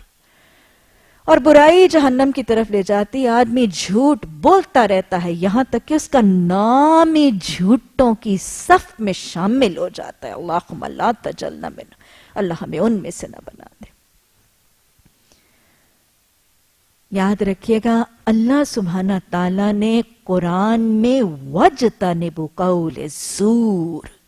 زور کہتے ہیں جھوٹ کو. اجتناب کرو، پرہیز کرو، کنارہ کشو کرو، پہلو تہی کرو، اس کے قریب بھی نہ جاؤ. اور وَاجْتَنِبُوا اجتناب کا حکم اللہ سبحانہ تعالیٰ نے جھوٹ کے علاوہ جن کبھی اعمال کا دیا ہے. سورہ مائدہ میں جہاں شراب کی حرمت کا حکم آتا ہے تو اللہ نے خمر، میسر، شراب، جوا، انصاب اور ازلام، ان کو اللہ سبحانہ تعالیٰ نے فرمایا ہے رجس من عمل الشیطان فاجتنبوہ لعلکم تفلحون. یہ گندے شیطانی عمل ہے، ان سے اجتناب کرو. شراب سے، جوئے سے، بت پرستی سے، اوثان اور انصاب اور ازلام، یہ سب بت پرستی اور غیب کا علم حاصل کرنے والی چیزیں. اور شراب اور جوئے کے لیے اور بت پرستی کے لیے اللہ نے وَاجْتَنِبُوا کے الفاظ استعمال کیا، اور ویسا ہی وَاجْتَنِبُوا کا لفظ جھوٹ کے لیے استعمال کیا. وَاجْتَنِبُوا مِنْ قَوْلِ الزُّورِ. جھوٹ کے لفظ سے بچ جاؤ. دوسرا عمل کہ جب وہ وعدہ کرتا ہے تو وعدہ خلافی کرتا ہے. ایفائے عہد، سنت رسول صلی اللہ علیہ وسلم، اللہ سبحانہ تعالیٰ کی سنت، وعدہ پورا کرنا. قرآن میں ایک جگہ نہیں بہت جگہ اس بات کا تذکرہ ہے کہ اللہ سے زیادہ وعدے پورے کرنے والا اور کون ہے. اللہ کی بات سے سچی اور کس کی ہے. سورہ المائدہ کے بالکل شروع میں بغیر حروف مقطعات کے پہلی آیت رائٹ ایٹ دا سٹارٹ، یا ایھا الذین آمنوا اوفوا بالعقود. ایمان لانے والے ہو، اپنے ایمان کی حفاظت کرنا چاہتے ہو، ایمان میں نفاق کو خلط ملط نہیں کرنا چاہتے ہو، اپنے وعدوں کو اور اپنے عہدوں کو پورا کیا کرو. کہاں جگہ قرآن میں کہا اوفوا بالعقود، اپنے وعدوں کو پورا کرو. ایک اور جگہ اللہ نے عہد اور بدعہدی کرنے والوں کو لیے اللہ نے قرآن میں فرمایا ان العہد کان مسئولا. تم بدعہدی کرتے ہو، وعدہ خلافی کرتے ہو، یاد رکھنا اس میں کوئی شک ہی نہیں ہے. ان العہد کان مسئولا، عہدوں کے بارے میں تو سوال کیا جانے والا، اس کے بارے میں تو پوچھ پڑتال ہوگی. اور ہمیں حدیث سے پتہ چلتا ہے نا کہ جو بدعہدی کرنے والے ہیں قیامت کے دن سزا کے طور پر ذلت اور رسوائی کو ہائی لائٹ کرنے کے لیے بدعہدی کرنے والوں کے سروں پر جھنڈے نصب کر دیے جائیں گے. استغفر اللہ رب. وعدہ جس حد پہ کیا، ہماری ساری زندگی وعدے جو ہیں وہ احاطہ کیے ہوئے نا. ایک مالک اپنے ملازم سے معاہدہ کرتا ہے، اسی طرح ایک ٹیچر اپنے اسٹوڈنٹس کے ساتھ معاہدہ کرتے ہیں، اسٹوڈنٹس اپنے ٹیچر کے ساتھ ایک وعدہ معاہدہ کرتے ہیں، والدین کا اولادوں کے ساتھ، اولادوں کا والدین کے ساتھ، سمدیوں کا آپس میں، ہر سطح پہ وعدے جو ہیں وہ پھیلے ہوئے ہیں. تو ہر قسم کے وعدے کو پورا کرنا. یاد رکھیے گا وعدہ خلافی نفاق کی اور منافقت کی علامت ہے، لیکن ہر وعدہ نہیں. وہ وعدہ جو کیا جاتے وقت اس کو پورا کرنے یا اس کو وفا کرنے کی نیت ہی نہ ہو. میں کر تو رہی ہوں پر میں نے کوئی نہیں پورا کرنا، یہ وعدہ کرتے وقت ہی اگر اس کو وفا کرنے کا ارادہ نہ ہو، اور یا دانستہ بعد میں اس کی وعدہ خلافی کی جا رہی ہو، تو ایسی وعدہ خلافی نفاق کی علامت ہے. بس اوقات کوئی وعدہ کرنے کے بعد غیر ارادی طور پر بھول جاتا ہے، نادانستہ طور پر وعدہ خلافی ہو جاتی ہے. ارادہ نہیں تھا، نیت نہیں تھی، غیر ارادی طور پر بھول گیا. آپ کو پتہ ہے نا کہ بھول چک اور نسیان پر تو امت رسول صلی اللہ علیہ وسلم میں پکڑ اور مواخذہ ہے ہی نہیں. یہ وہ انعام ہے جو آپ صلی اللہ علیہ وسلم کو شب معراج کے موقع پر دیا گیا تھا. تو لہٰذا اگر غیر ارادی طور پر وعدہ خلافی ہو گئی، نادانستہ ہو گئی، اور یہاں کسی نے وعدہ کیا اور پورا کرنے کی خواہش تھی لیکن وعدہ پورا کرنے کی استطاعت نہ رہی، تو ایسی وعدہ خلافی پر نفاق کا معاملہ نہیں. یہ شرع بیان کرنے والے بیان کرتے، لیکن وہ جو دانستہ کرتے وقت وعدہ خلافی کا ارادہ تھا یا دانستہ وعدہ توڑا استطاعت کے باوجود، ایسی وعدہ خلافی کا تذکرہ یہاں پر مقصود ہے. تیسری چیز بتائی گئی کہ جب اس کو امانت دیا جائے، کوئی امانت دی جائے تو وہ خیانت کرے. خیانت نہایت ناپسندیدہ عمل، امانت انبیاء صالحین کا طریقہ اور وتیرہ. رسول اللہ صلی اللہ علیہ وسلم جہاں الصادق ہیں وہاں الامین کا لقب بھی دیے گئے. امانت میں خیانت کسی امانت کے ساتھ ہو سکتی ہے. وہ دی جانے والی امانت مال، نقدی، سونا چاندی، ہیرے جواہرات بھی ہو سکتے ہیں. وہ دی جانے والی امانت کوئی اور مہنگی قیمتی چیز بھی ہو سکتی ہے، اور وہ دی جانے والی امانت بتائی جانے والی بات یا راز بھی ہو سکتی ہے. کیونکہ حدیث کے الفاظ موجود ہیں کہ جب تیرا مومن بھائی، یہ دیکھیں کہ اللہ سبحانہ تعالیٰ کہ اس دین میں رسول اللہ صلی اللہ علیہ وسلم ہمیں ایک دفعہ نہیں بہت سی احادیث کے خزانے میں مومنین کو ایک دوسرے کا بھائی بتاتے ہوئے نظر آتے ہیں. اللہ ہمیں یہ بھائی چارے کی تعلیم بھی اس معاشرے میں عام کرنے کی توفیق عطا فرمائے. تو آپ نے فرمایا کہ جب تیرا بھائی تجھے ایک بات بتاتے وقت دائیں بائیں دیکھے. دائیں بائیں کیوں دیکھ رہے ہیں؟ وہ بات بتا رہے مجھے اور وہ دائیں بائیں دیکھ رہے کہ کہیں کوئی سن تو نہیں رہا. کتنی خوبصورت ہے نا حدیث کی انڈیکیشن کہ جب تیرا بھائی تجھے کوئی بات یا راز بتاتے وقت دائیں بائیں دیکھے تو اس کا یہ راز تیرے پاس امانت ہے. کسی کا راز عیاں کر دینا، کسی کا راز فاش کر دینا، یہ کیا ہے؟ یہ بھی خیانت ہے. یہ چاہے ایک مریض ایک ڈاکٹر کو اپنے ایتھکس کے حوالے سے بتاتا ہے، ایک شاگرد اپنے استاد کے ساتھ کنفائیڈ کرتا ہے، ایک سہیلی اپنی سہیلی کے ساتھ کنفائیڈ کرتی ہے، اور یہاں ازواج کے اپنے ذاتی معاملات ہیں. یہ سب امانتیں ہیں. ان کو کسی اور سے بیان کرنا بھی خیانت کا ارتکاب ہے. حدیث کے الفاظ یاد رکھیے گا. آپ صلی اللہ علیہ وسلم نے فرمایا جس شخص میں امانت کا پاس نہیں اس میں ایمان نہیں. جس شخص میں امانت کا پاس نہیں اس میں ایمان نہیں. آج آپ دیکھ رہے ہیں کہ یہ نفاق کی علامت بن جاتی. اور جس شخص میں عہد کا پاس نہیں اس میں دین نہیں. گویا خیانت ایمان کو لے جانے کا ذریعہ بنتی ہے، ایمان کو گھٹانے کا ذریعہ بنتی ہے، اور بدعہدی دین کا جنازہ اٹھا دینے والا ایک عمل بنتی. اللہ عہدوں کو وفا کرنے، امانتوں کی حفاظت کرنے کی بہترین توفیق عطا فرمائے. اور بیویوں کے لیے شوہروں کی غیر موجودگی میں شوہر کا مال، اس کا گھر، اس کی اولادیں، اس کے بوڑھے بزرگ والدین، اس خاتون کی اپنی عزت، عصمت، آبرو اور شوہر کی مرضی، رائے اور پسند اس بیوی کے لیے بھی اس شوہر کی امانت ہے. اللہ ہمیں بہترین بیویوں کی صفت، حافظات کی صفت سے متصف ہونے والی بہترین بیویاں بھی بنا دے.